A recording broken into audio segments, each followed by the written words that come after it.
Welcome back to my YouTube channel English Class TV to learn English with Mr. Ba tey nag dañu ñëw ak yéen ci beneen rôle bu bees muy coordination yi F A N S B O Y loolu buñ koy tënk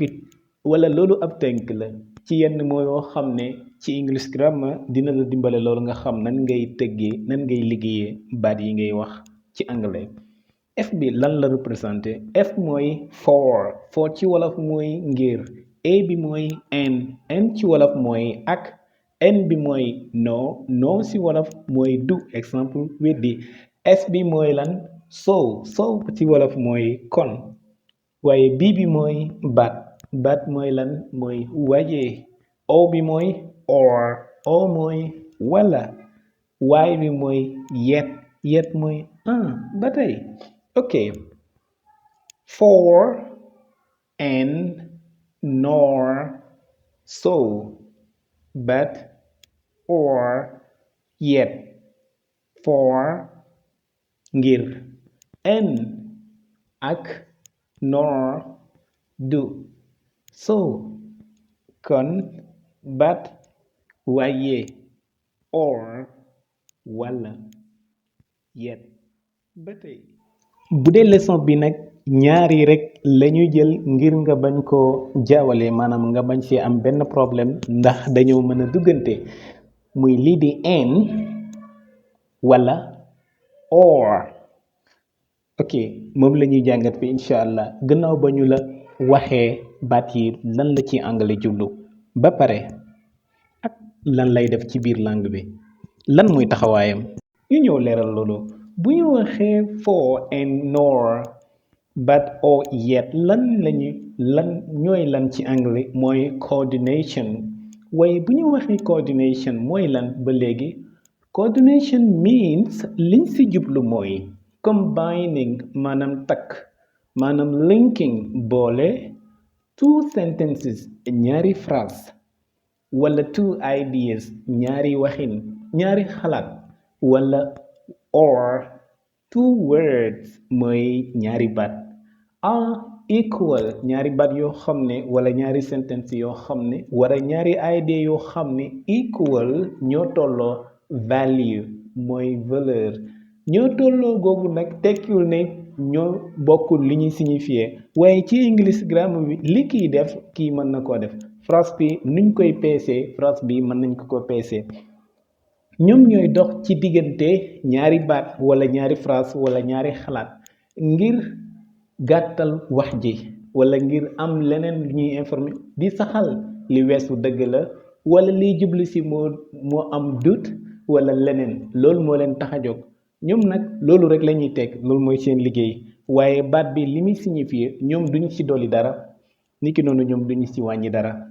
ok dañuy jël benn par benn pour nga comprendre ko nag dañuy njëkke yi nga xam ne moom la ñu gën a miin wala moom la ñuy gën a dégg wala mooy li gën a yomb comprendre ngir mu ubbil ñuy bunt ñu xam ne seen taxawaay yeneen yi itam loolu la ok nañu jël en mooy ak ñu dugal ko ci phrase ñu wax la ba léegi en bi li ko jiitu ak moom li mu jiitu nan lañuy yemoo ci peese ci wax ji ci boppam ok dama bëgg a wax ne man maa ngi liggéey ak ñaari nit phrase bi nag ni ma koy tëggee bu duwuloon ak en day nekk ñaari phrase pour yow nga comprendre ko waaye pour bu en ñëwee rek benn laa koy def ngir mu noppal ma I work with two guys Ali and Abdu I work with two guys Ali and Abdu maa ngi liggéey ak ñaari nit Ali ak Abdu lan moo tax ma ne la bu mu ne I work with two guys Ali and Abdu loolu benn phrase la bu fekkonte ne en nekkul fi dama naan I work with one guy Ali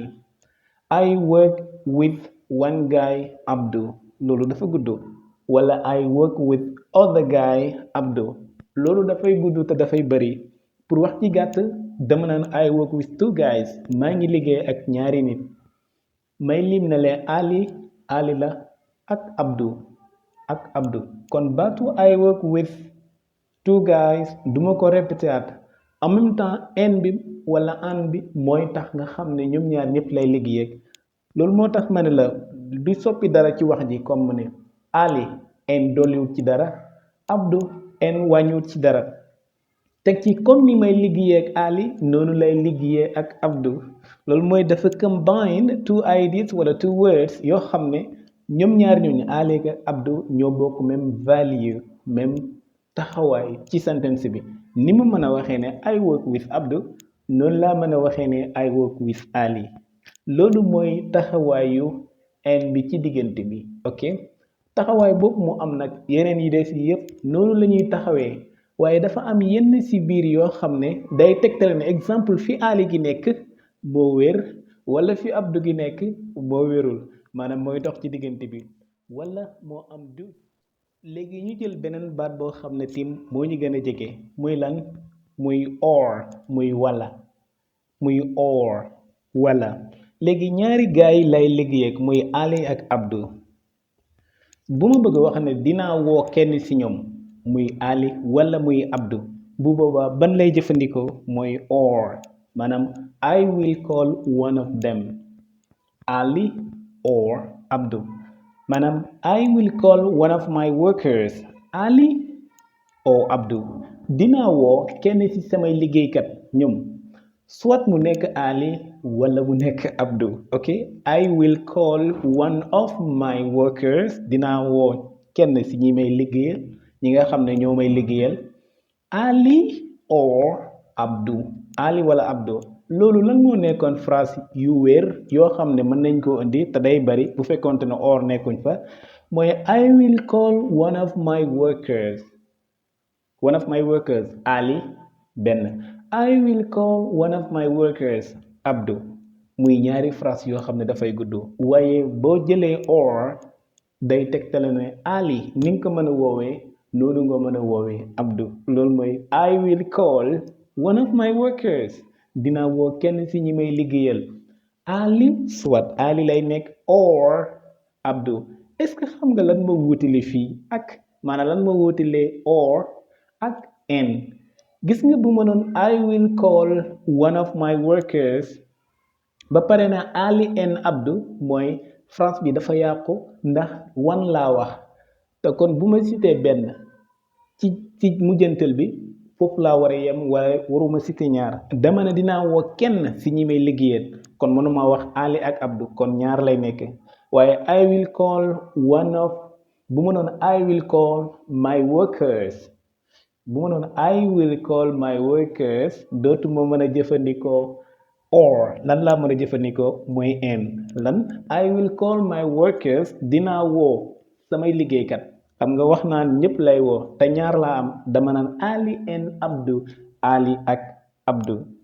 mais bu fekkee dama ne kenn laa ci woo foofu mooy am kii wala kële baatu wala gi nag mooy or yokkul ci Ali gi dara wàññiwul ci Abdou gi dara dafa gàttal rek wax ji ñu bañ koo répété at na kii lay woo wala ma jaaraat ci ne kee lay woo loolu moo tax mu mën a nekk I will call one of my workers Ali or Abdou Ali wala Abdou yaakaar naa léegi comprendre nga ci ñaari baat yi ni seen taxawaay muy en muy ak wala or muy wala ok fii la ñuy yem ci leçon bi bala muy gudd nga koy ñàkk comprendre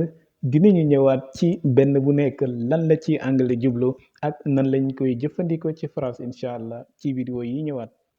thank you bye bye